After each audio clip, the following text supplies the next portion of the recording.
네, 오늘은 자비가 풍성하신 하느님 책 144페이지 살펴보겠습니다. 예수님께서 이 축일, 자비 축일에 대해서 살펴보고 있는데요. 자비 축일을 예수님이 제정하라고 한 이유가 있습니다. 도대체가 우리가 이제 자비 축일이 제정되니까 그냥 그 역사를 모르면은 왜 이걸 어떻게 지켜야 되는지 어떤 내용이 들었는지 전혀 모르죠. 그렇기 때문에 2000년 4월 30일 날 파우사 성리를 시승하시면서 자비 축일을 제정하시고 바로 요한 바울 이식교황께서 하시면서 자비 희년을 선포하셨죠. 자비 희년에서 우리가 얻어낼 수 있는 것이 무엇일까? 그냥 단순한 전대사인가? 물론 희년이기 때문에 전대사가 따라오죠.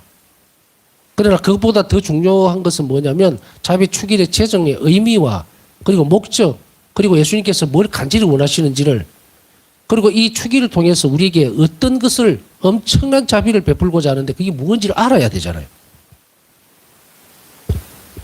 제가 알기로는 적어도 이런 자비 축일을 제대로 지내고 있지 않습니다. 우리나라. 몇몇 본당에서는 이제 우리 교구만 이야기하더라도 그냥 이렇게 보면 몇몇 그 본당에서는 잘 하고 있는 걸로 알고 있지만 또 잘 알려지지 않는 본당도 많아서 우리가 좀 더 힘써서 잘 알려야 되겠다라는 생각은 듭니다. 자비 축일에서의 진정한 의미는 말 그대로 축일이 전례 안으로 들어왔다는 것뿐 아니고 그 의미를 정확하게 알고 그리고 여기에서 나오는 은혜들을 은총들을 사람들이 신자들이 누려야 되겠죠. 그죠? 그래서 그러기 위해서 저는 계속해서 강조를 하는 것이고 가르치고 있는 거고요. 언젠가는 또 세월이 더 지나면은 자비 축일을 제대로 지내는 본당들이 점점 늘어날 거라고 생각을 합니다. 자, 이 자비 축일을 제정하셨던 이유는 도대체 무엇일까? 이것을 보면 머리끝이 뾰족하겠습니다. 아, 이게 자비 축일이 이렇게 돼서 제정이 되었구나. 예수님께서 이렇게 원하셨구나 하는 것을 알게 될 때에 전혀 다른 것. 제가 이제 그 2000년도 2월달과 4월달에 폴란드 자비의 성모 순례를 방문했을 때는 지금 같이 이런 책들이 없었어요. 그때 기껏해야 이 책 하나 얻어온 거예요. 이 책. 2000년도에. 이 책 그때 하나 나와 있었어요. 그래서 이렇게 이제 불모지 같은 이 상황에서 자비 축일에 대한 부분들을 읽고 또 이렇게 보면서 너무 놀랐어요. 아, 자비 축일을 이렇게 제정하셨구나. 그 의미가 뭐냐. 이것입니다. 읽어드릴게요. 그냥. 나의 비통한 순환에도 불구하고 영혼들은 멸망한다. 나는 그들에게 구원의 마지막 희망을 준다. 그것은 내 자비의 축일이다. 자비의 축일을 제정하신 이유는 바로 이겁니다. 너무도 많은 영혼들이 멸망하고 있다 이거예요. 지옥으로 가고 있다. 그럼 2000년이라는 시간을 이렇게 두면서 왜 이 시대에 와서 파우사 성령에게 나타나셔서 이 자비의 축일을 제정했을까? 교회가 그렇게 많이 애썼는데도 불구하고 영혼들이 너무도 많이 지옥으로 가버리고 있다는 이야기예요. 그렇기 때문에 이것을 막아야겠다. 이것이 예수님께서 인간에게 베푸는 마지막 자비로움이고 그리고 자비 축일을 제정하신 목적입니다. 그러면 어떻게 이들을 막을 것인가? 어떻게 하지 않도록 그 영혼들을 구원으로 다시 돌릴 수 있을까? 어떤 자비로운 모습이 있는가를 우리는 이 자비 축일에서 이제 살펴봐야 되겠죠. 여기에는 자비의 축일을 제정한 큰 목적이 있고 그리고 그것에 따라오는 자비가 있을 거니까 그것을 살펴봐야 된다는 이야기예요. 마지막 희망은 바로 내 자비의 축일이다. 그들이 내 자비를 흠숭하지 않는다면 그들은 멸망할 것이다. 일기 965번. 문제의 핵심은 나왔죠. 2000년 동안 이렇게 쭉 오면서 이 자비의 축일을 제정하기를 간절히 원하시는 예수님의 파우사 성령에게 드러나셔서 부탁했던 바로 그 시기 그때까지 무엇이 없었는가? 하나님 자비를 인류가 간절하게 원하지 않았다는 이야기. 하나님 자비를 흠숭하지 않았다는 이야기죠. 그러다 보니까 어떻게 됩니까? 악은 팽창해지고 정의는 끊임없이 흘러넘치겠죠. 악이 팽창하면 하나님의 정의는 점점 더 높아집니다. 그러면 이 정의의 끝에는 뭐가 있습니까? 멸망입니다. 인류의 죽음이에요. 처참한 죽음. 끝없는 죽음이에요. 이렇게 그 악을 죽이고 그 다음에 이 정의를 하나님의 정의를 의노를 낮추려면 뭐가 필요한가? 인류가 자비로워지면 됩니다. 아버지의 자비로움으로 돌아와야 돼요. 하나님이 자비롭다는 사실을 또 하나님께 우리가 자비를 청하는 그런 간청들이 높아질 때 많아질 때 그때 정의는 내려앉죠.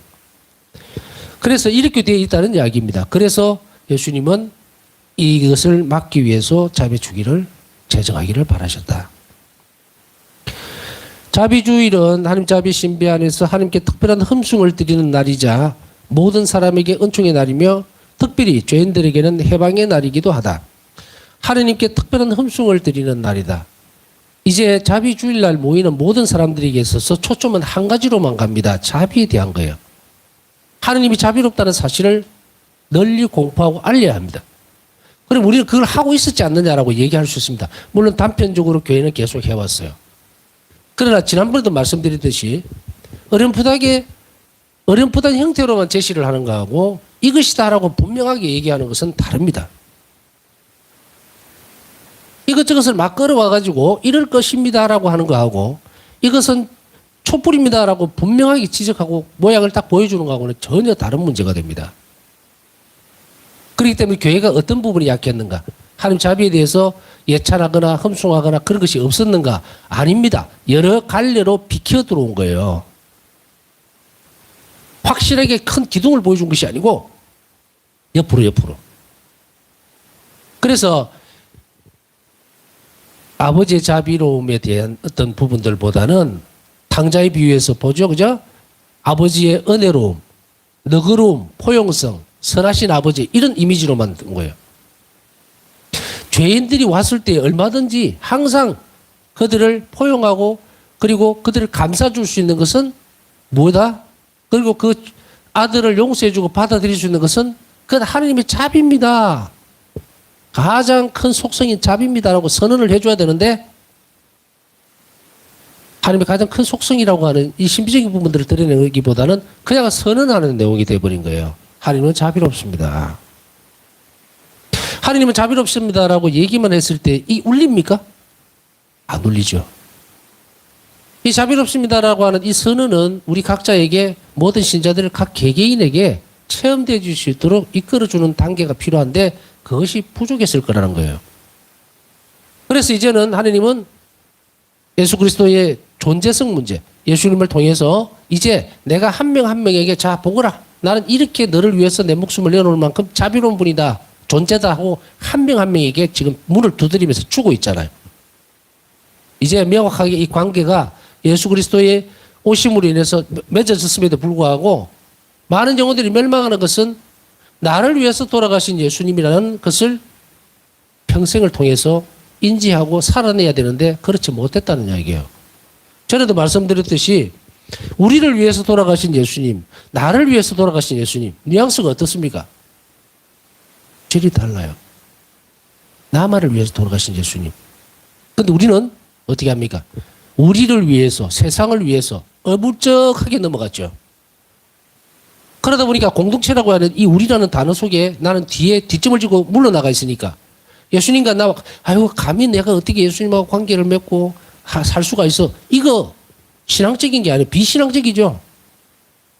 예수님의 영성체를 통해서 끊임없이 한 명 한 명과 관계를 맺고 싶어 하는데 우리의 신앙적인 태도는 한 발 물러서서 저는 죄인입니다. 그러니까 예수님 가세요. 저는 뭐 우리라는 그 뒤에 숨어가지고 이것이 너무 오랜 기간 동안 오다 보니까 이것이 어떤 형태로 드러납니까? 그냥 시험은 못 치면요. 다음에 잘 치면 됩니다. 그러나 이것에서 실패하면요. 하나님의 자비를 내 개인의 어떤 부분으로 받아들이고 체험하지 못하면 이거는 시험을 빵점으로 맞는 그런 처리하는 그런 게 아닙니다. 그냥 죽어요. 멸망한다고. 이제 이 문제입니다. 자, 이제 제가 위로 이렇게 쭉 끌고 올라왔습니다. 목소리도 커지고, 꼭대기까지 데리고 올라가는 게 힘도 들고. 자, 여기서부터 이제 이 지점에서부터 예수님께서 자비 주기를 제정하시던 내용들을 확실하게 우리가 인지하고, 아, 그래서 그렇구나 하고 받아들여야 됩니다. 내 자비 주기일이 모든 영혼, 특히 불쌍한 죄인들의 피난처, 은신처가 되기를 바란다. 1개 699번. 1개 699번의 내용만 보더라도 여러분 어떤 느낌이 드세요? 저는 이 일기 내용을 딱 볼 때, 아, 희망이 생기네. 도망갈 곳이 생겼구나. 내 죄 때문에, 내 잘못 때문에 하나님 마음을 상해드렸던 이런 것들을 정말로, 물론 고해소 안에서도 해결이 되죠. 응? 그러나 그거보다 더 큰 문제가 있을 거다는 거예요. 여러분들이 예를 들어서 일주일 동안 혹은 한 달 동안에 미뤄진 그런 고해성사를 본다고 할 때 다 기억을 합니까? 아이고 오늘 이거 좀 잘못했는데 그럼 내일 되면 잊어버리죠? 그러면서 이게 누지게 되면 어떻게 됩니까? 누지게 돼서 계속 가면은 그 끝에 가면은 어떻게 돼요? 이렇게 고백을 하죠. 이 밖에 알아내지 못한. 분명히 나는 그거 잘못된 것을 그날에 기억을 했는데 고해를 볼 때는 잊어버리고 있는 거예요. 이런 상황에서 내가 인지하고 고백하는 내용과 이 밖에라고 하는, 물론 이 부분들이 잘못된 것은 아니에요. 이 밖에 내가 성찰해내지 못한 부분들에 대해서도 하나님께서는 용서를 다 하신다고요. 그러나 성실함이 부족하면 잘못되겠죠. 뭐 거기 다 밀어 넣어버리면 되지 뭐 이렇게. 이 고해에 대해서는 지난번에도 얘기했지만 요한 마리아 베아네 신부님이 고해 성사를 주고 있는데 어떤 시골 농부로 기억을 하는데요. 와서 고해 성사를 보는데 입에서 뚜껑이가 나왔다 들어갔다는 거예요. 고해를 다 봤는데도. 그래서 마리아 베아네 신부님이 보고서 너 대죄를 지은 거는 왜 고백을 안 하냐 이렇게 한 거예요. 이 뚜껑이가 뭐냐? 거짓말한 거거든요. 이게 이 농부가 고해를 해야 되는데 안 하고 있으니까 이게 망설이는 거예요. 그러니까. 거기에 이제 들어갔다 나갔다가 신부님 눈에 보인 거예요. 이 성인의 눈에. 그래서 그걸 지적하니까 아이고 잘못했습니다 하고 이제 속에 있는 것을 드러내죠. 우리는 이런 것들은 성인전에서 볼 수 있지만 또 다른 비유로서도 그런 말씀을 우리가 듣게 되죠. 예를 들면은 고해성사 편에서도 좀 설명을 드렸는지 모르겠지만 와서 어떤 사람이 길을 가다가 장터에서 새끼줄 하나 주었습니다. 고해 신부가 그거 뭐 큰 죄냐 새끼줄 가지고. 그러니까 이제 그 다음에 나오는 말이 새끼줄을 잡아당기고 갔는데 뒤에 보니까 어미소가 또 달려있었더라. 소가 한 마리 달려. 그래서 그게 다냐 그러니까 아니요 이게 소를 끌고 가다 보니까 뒤에 보니까 새끼가 쫄래쫄래 따라오거든. 그럼 결국은 송아지하고 소하고 두 마리를 지금 훔쳤다는 이야기잖아요. 그래서 이게 꼬리를 물고 꼬리를 물고 이런 고해성사가 되면은 위험하죠, 그죠?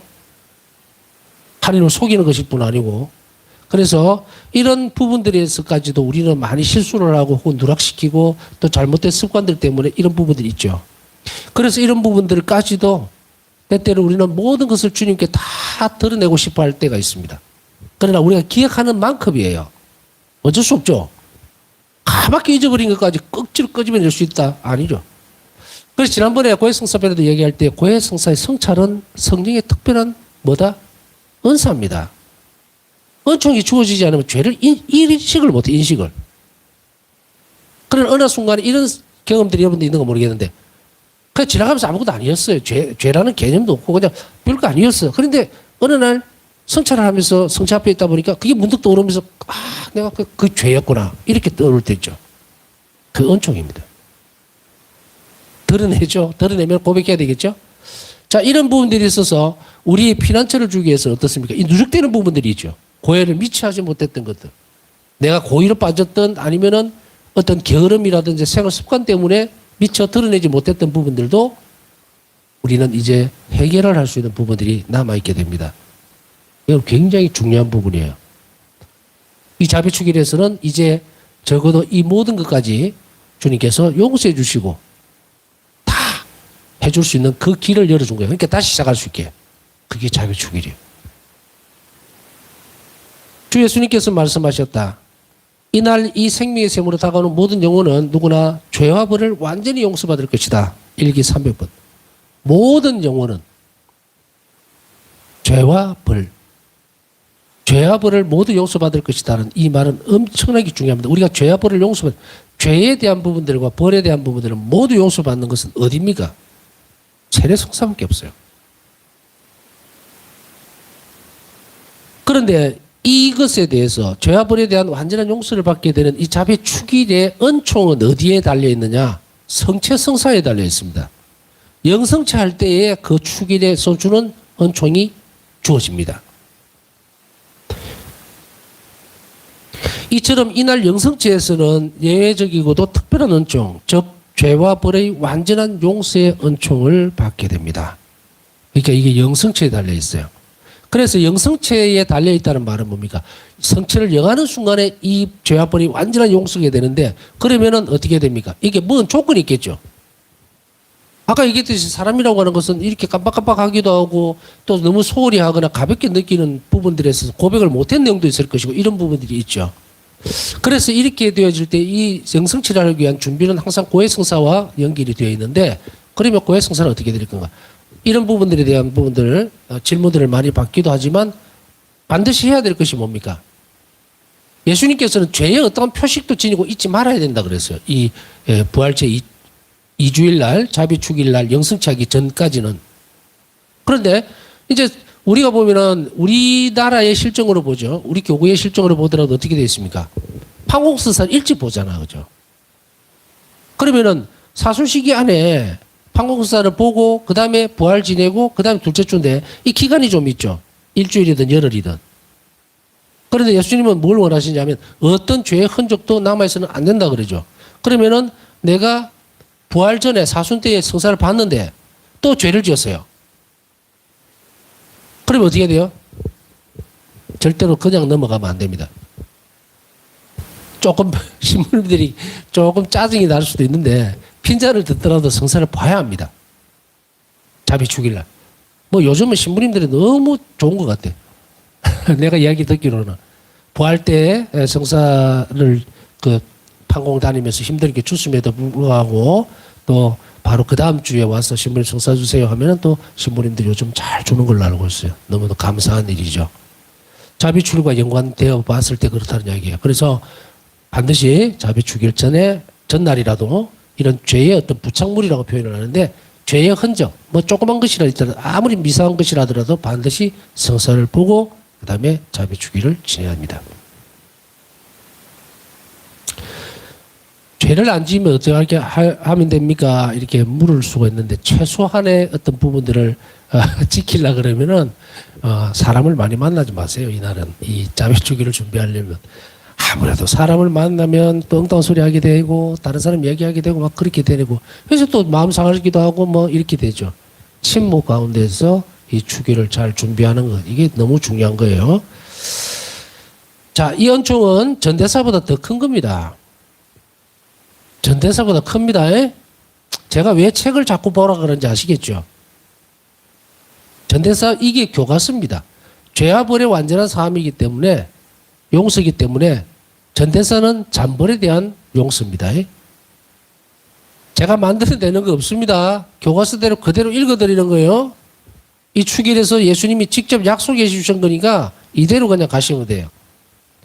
전대사는 범한 죄에 따른 잔벌만을 없애주는 것이지 결코 그 죄를 용서하지는 않는다. 죄는 남아 있습니다. 벌만 없애주는 거예요. 이런 점에서 볼 때 이恩총은 아주 특별한恩총이라 할 수 있으며 아주 특별한恩총입니다. 진짜로 특별한恩총이에요. 그러니까 여러분들이 이제 그러고 보니까 해가 바뀌었네. 그죠? 이제 또 자매축일을 간절히 또 청해야 되겠죠? 준비해야 되고 세례 성사를 제외한 다른 6가지 성사의 은총보다 더 큽니다. 세례 성사를 제외한. 그래서 이 자매축일은 세례 성사의 지위로 올려놓은 거예요. 전에 그 고해 성사 말씀드릴 때 그 이야기했죠. 세례 성사를 받고 나면 그 다음에 첫 고해를 하게 될 때에는 세례를 받고 나서 첫 고해 그 사이에 죄를 지은 것만 고백을 하면 된다 얘기했습니다. 세례를 받기 이전에 어떤 부분들은 이미 뭡니까? 새로 태어났기 때문에 이건 지워지고 없어요. 아시겠습니까? 그렇기 때문에 뭐 저같이 뭐 태어나면서부터 그냥 세례 받아버렸으면 그런 간격이 없는데 어떤 분들은 성인이 돼서 세례를 받은 경우가 많잖아요. 20년 뭐 전혀 때 받았다 뭐 아니면 30대 때 받았다 이래. 그러면은 이 사람들이 나중에 어떤 뭐 피정이나 이런 데 가서 또 총고회를 본다고 일하면서 이 세례 받았더니 이전의 것까지 막 끌고 들어와요. 이게 맞습니까? 교리적으로도 완전히 틀린 거예요, 이게. 세례 성사는 딱 받는 그 순간에 응애 하고 새로 태어나는데 뭐 아가 무슨 죄를 지은 게 있어. 새로 시작하면 되는데.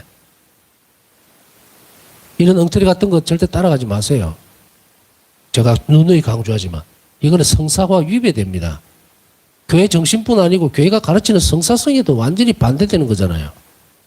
근데 그걸 짐스러워 가지고 막 그걸 찌고 있고 이렇게 절대로 그렇게 하면 안 됩니다. 예? 제가 옛날에 경험적으로 볼 때 한 명이 9시간 성사를 준 적이 있습니다. 철야 그걸 하면서. 나는 그때 뭐 때문에 그랬는지 모르겠는데 대학 노트를 이만한 걸 들고 들어서 읽기 시작하는데 저건 막 뱃속에서부터 태어날 때부터 그때부터 이야기를 하는데 그때는 보자 떼고 이래서 아마 그랬던가 봐요. 이게 뭐 딱 자르거나 이렇게 할 그런 것도 없었고 그러니까 계속 들은 거예요. 그냥 고해성사를 총고해를 해야 된대요. 그래서 그 조건으로 이제 그 지도를 해주러 갔으니까 비정을 해주러 갔는데 어떻게 하겠습니까? 그걸 듣다가 참 밤을 꼴딱 샌 적이 있는데 그게 얼마나 어리석은 일이었는지 지금 생각하면 웃음만 나옵니다만은 여러분들은 절대로 그렇게 하시면 안 돼요. 그렇게 함부로 이랬어야 뭐 하나님께서 나를 정말 용서해 주시고 그런 거 아닙니다. 얼마 전에도 말씀드렸지만 엉터리 같은 말에 속아서 하나님을 건너뛰지 마세요. 절대. 그래서 교회가 가르치는 걸 정확하게 인식하고 그 길로만 가세요. 그 길로만. 뭔가 이게 조금 더 하면 더 하나님 기뻐하시지 않을까. 그런 거 없어요. 원하시는 것만 우리가 잘 따라가면 됩니다. 자, 이만큼 큰 은총입니다. 그래서 이러한 점에서 볼 때 가장 큰 은총이고요. 죄와 벌의 완전한 사함은 오직 세례 성사에서만 받을 수 있는 은총이기 때문이다 하고 신학적으로 해석을 해놨죠. 예수님은 모든 죄와 벌에 대해서 용서를 해주겠다 하고 말씀을 하셨고 그것에 대해서 신학적으로 로지키 신부가 해석을 해놓았습니다. 분명하게. 그리스도께서는 자비주일에 성체를 정하면 죄와 벌을 완전히 용서받으리라고 약속을 하셨다. 예수님이 직접 약속하신 겁니다. 죄와 벌의 완전한 용서를 받기 위한 조건이 있습니다. 그냥 막 9일 그 자비주일날 참석해서 미사만 성사 영성체만 하면은 되는 거 아닙니다. 조건이 있어요. 그 조건은 첫 번째, 합당하게 영성체를 해야 한다. 은총 상태에 있어야 된다. 그렇기 때문에 그 부분은 아까 말씀드렸습니다. 어떠한 죄의 흔적도 가지고 있지 말아야 된다. 그러니까 자비 축일날 당일날이라도 와서 작은 부분이라도 있다면 고해성사를 보고 미사 참여하고 영성체를 해야 됩니다. 두 번째로는 하나님의 자비신심에서 요구하는 기본적인 사항들을 반드시 실천할 때 가능하다. 그러니까 여러분들 지금 이제 몰랐는데 이러면 지금부터라도 뭘 해야 된다? 고해성사는 준비하고 하면 되죠. 근데 의탁과 자비라는 이 기본적인 사항들을 실천해야 합니다. 너무 늦지 않았을까? 1년 전부터 해야 되는가? 그렇게 하시지 말고요. 지금부터라도 하시면 돼요. 지금부터라도 내일부터 정말 자비를 실천해야 되겠고 말과 행동, 기도 중에서라도 내가 매일 하루에 한 가지라도 자비로운 일을 해야 되겠고 실망하지 않고 좌절하지 않고 예수님께 의탁해야 되겠다. 하나님께. 이러면 돼요. 이 태도를 가지고서 실천해 가다가 자비축일날 맞이해야 된다. 이 말입니다. 이것이 없으면은 이 조건이 맞아지지 않으면 죄와 벌의 완전한 용서라고 하는 요 은총은 얻을 수가 없어요. 그럼 너무 심한 거 아닌가? 그러면 뭐 당일날 와서 그날 자비축일이 있네라고 알았던 사람들은 그럼 아무 은총도 받지 못하는 것인가? 아닙니다. 하나님이 그렇게 야박하진 않아요. 만일 하나님이 자비 의탁하지도 않고 밑에 나오죠. 이웃에게 어떠한 자비 행위도 없이 합당하지 않게 성체를 정한다면 이날 얻을 수 있는 은총 대신 하나님의 노여움이 내릴 것이다. 로지키 신부. 로지키 신부 자주 나옵니다. 이분 신학금열관이에요. 신학금열관이 얼마나 파워가 세냐면 이분이 신학금열관으로서 모든 바사성 일기와 이런 이게 대한 따라오는 자비신심의 형태들 이거 전부 은총들 전부 조사해서 오케이가 떨어지고 교황청에 올라가고 교황청에서 맞습니다. 아무 하자가 없습니다 하고 결정이 나야만 비로소 뭐가 됩니까? 이 신학적인 부분들이 통과돼야 복자품이 오르고 성인품이 오를 수 있어요. 그러니 이것이 얼마나 방대하고 광범위한 작업인지 아시겠죠? 그 신부님이 바로 이 로지키 신부예요. 총 책임을 맡고 있는 이 신부님이 이 말을 지금 선언을 하고 있습니다. 어떤 것도 하지 않고 할 때에는 아무것도 받지 못할 뿐더러 은총 대신에 하나님 노여움이 내릴 거다. 그런데 아예 몰랐다면 여기에서 물음표가 하나 있죠. 아까 말씀드렸듯이 그냥 멍하니 왔어요. 아이고 나도 그런 은총 좀 받았으면 좋겠다라고 한다는 그런 걸 얘기하는 거 아닙니다. 그런 걸 얘기하는 거 아니에요. 주 그리스도께서는 당신의 관대함이 이 특별한 은총 하나로 끝나게 하지 않으셨다. 야, 요 분이 이제 아무것도 모르고 왔는데, 아이고, 나 정말 알았으면 했을 텐데 하는 그런 분들 있잖아요. 그런 분들에게 있어서도 이 약속된 은총이 그대로 가지는 않지만 다른 것을 약속을 하고 있습니다. 예수님께서는 자비의 샘에 다가오는 영혼들에게 은총의 전 대양을 쏟아부으신다고 말씀하셨기 때문이다. 그날 은총이 흘러내리는 거룩한 수문이 모두 열린다. 지연죄가 진홍빛 같아도 내게 다가오는 것을 아무도 두려워하지 않게 하리라. 일기 699번. 그러니까 평상시에 의탁의 태도도 그리고 자비로운 일들도 잘 하지 못했다 하더라도 그날 와서 신부님들 강론을 듣고 하나님 자비가 저랬구나. 나도 자비를 좀 실천하고 앞으로 이렇게 해야지 하는 그 사람에게도 예수님은 이 자비의 샘에서 그 사람에게 필요한 은총들을 부어주실 거다라는 것이에요. 그러나 앞에 이야기했던 그 약속은 아닙니다. 그 약속은 아니야. 이 죄와벌의 완전한 용서라는 것은 예수님이 원하셨던 규칙이 있죠. 요구사항. 그걸 잘 지킬 때 그 사람에게 주어지는 거고 몰랐는데 와서 그날 온다 하더라도 자비의 은총을 받을 수 있다. 이 말입니다. 그러나 그것을 악용해서는 안 된다. 그래서 아이고 나는 죄가 많은데 어떻게 하지 하고 이렇게 두려워서 하나님 자비를 청하지 않는 영혼이 없도록 해야 됩니다. 그래서 말을 혹시라도 자비 주기에 대해서라든지 누구에 물을 때 니는 못해. 준비도 안 된 게 뭐 받으려고 그래. 절대 그렇게 하시면 안 됩니다. 다음에 또 주일이 자비 주길이 돌아오기 전까지 지금부터라도 그런 마음을 가지고 주님께 다가간다면은 마련해 놓은 그러한 은총들을 너도 얻을 수 있어 라고 얘기를 하고 격려를 해줘야지 막 요새 떨듯이 말이야. 나는 막 성사도 잘 보고 말이야. 지금 준비 잘 돼가 나는 은총 얻을 거야. 약속된 내용을 그렇게 하면서도 옆에 있는 사람 너는 안 돼. 이렇게 해서는 절대로 안 된다. 그래서 내게 다가오는 것을 아무도 두려워하지 않게 해라. 그래서 이 자비 주기를 격려하고 주기를 잘 준비할 수 있도록 해야 합니다. 오늘날 세상은 죄 가운데에서 낙태당한 아이들의 피해서 학대받는 사람들의 눈물에서 그리고 신앙생활을 표면적으로만 하는 그리스도인들에서 점점 변질되고 있다. 그들은 여러 동안 성사를 받지 않고 주일 미사에 참여하지 않으며 자녀들에게 세례를 받게 하지도 않을 뿐더러 그리스도교적인 가정교육도 하지 않는다. 신자들의 냉담은 연약한 의지 때문이라기보다 자 여기에 밑줄 요거 하나 구워주세요. 우리가 냉담에 대해서 이렇게 잘못 생각하면 안 됩니다. 우리가 보면 아이고 냉담한 사람들은 의지가 약하고 신앙이 믿음이 약하고 그거 아닙니다. 분명하게 하고 넘어가야 돼요. 연약한 의지 때문이라기보다 하나님 자비 은총이 얼마나 중요한지 깨닫지 못한 것에 있다. 하나님이 자비롭다는 그 사실을 그리고 내가 하나님 자비를 잊고 있다는 사실을 깨닫지 못하기 때문에 떠나는 거예요. 연약하고 의지가 약하고 그래서 떠나는 그것보다는 그러면 어떻게 그런 사람들이 떠나지 않도록 하기 위해서는 하나님이 자비롭다는 것을 체험할 수 있도록 늘 얘기해 줘야 되고 길을 잘 이끌어 줘야 되고 또 이미 떠난 사람에게는 하나님 자비롭다는 사실을 가르쳐야지 야 너 의지가 그래서 안 돼. 너 믿음이 너무 약해서 막 이렇게 할 수 있는 게 아니에요. 그들에게 하나님 자비에 대해서 가르쳐 주고 그리고 하나님 자비가 얼마나 큰지 위대한지 그것을 일러줘야 합니다. 그래야만 이들이 교회로 다시 돌아옵니다. 이런 은총은 모든 성사 안에 그리고 신앙의 여러 활동들 안에 풍성하게 존재합니다. 하나님 자비라는 이런 은총이라는 것은 하나님 자비입니다. 이 자비는 모든 성사 안에 흘러넘치고 있다. 그러니 그것을 또 잘 가르쳐주고 이끌어갈 필요가 있습니다. 어떤 사람 냉담하면서도 이유가 그래요. 어떤 이유냐 하고 성사 보기가 너무 겁이 났어요. 두려웠어요. 그랬을 때 막 팍팍 지르면 안 되겠죠. 그 성사에 얼마나 은총이 많고 어떤 자비가 있는지 그것을 잘 가르쳐줘서 이 사람이 성사를 볼 수 있도록 적극적으로 얘기를 해줘야 됩니다.